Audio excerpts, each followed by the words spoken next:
In Psalm 12, David is facing generational anxiety. Imagine David scrolling on his Instagram or his Facebook or his TikTok or whatever social media that he's using at this point, and he's looking at it and he's saying, it's lies. It's all lies. Everything we're telling each other is lies. I can't trust anything that comes out of anybody's mouth. So the moment they start communicating, I already am feeling so jaded. And I don't feel like I can trust it. How can I form relationships with people if when their mouth starts moving, I know it's shaping a lie?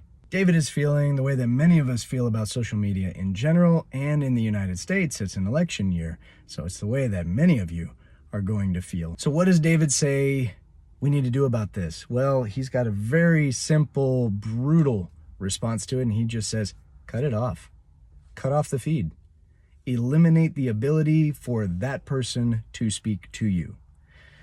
I'm not advocating for that for every relationship, but if we're talking about social media use, we may know when it's time to just turn it off and put it down. Now, the next question is, though, when do I know that? I mean, I have friends online. I've got things that I actually learned. I might learn a new cleaning hack, or maybe how to garden better, or a cool new jujitsu move. How do I know when I need to cut this thing off? David has two very simple responses to that. He says, you'll know when it's time to cut something off. You'll know when you're being hurt and you're being lied to in two ways. He says, you'll have your resources plundered. It's somebody who wants something from you. They're trying to get something from you. And secondly, you'll know it because you don't feel safe and you feel like you're longing for home.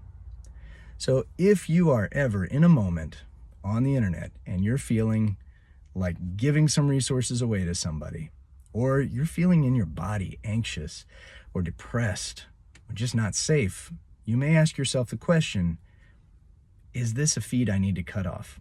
Do I need to cut this off and take a break from this right now? So what do we listen to?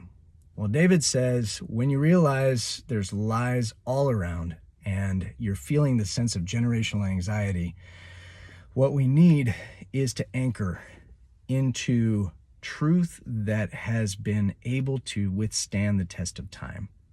So before we jump on the latest parenting or relationship or financial craze and start spending all our time and money and attention and feeling guilty about how we're not doing enough, what we might want to do is to ask ourselves, what has worked in my life? 7 times tested. What has worked in the lives of the people that I respect, the people that I love, the people that have made me feel safe? 7 times tested. Can I just anchor in on that for right now in this moment while I'm feeling anxious, while I test the other things that are coming out?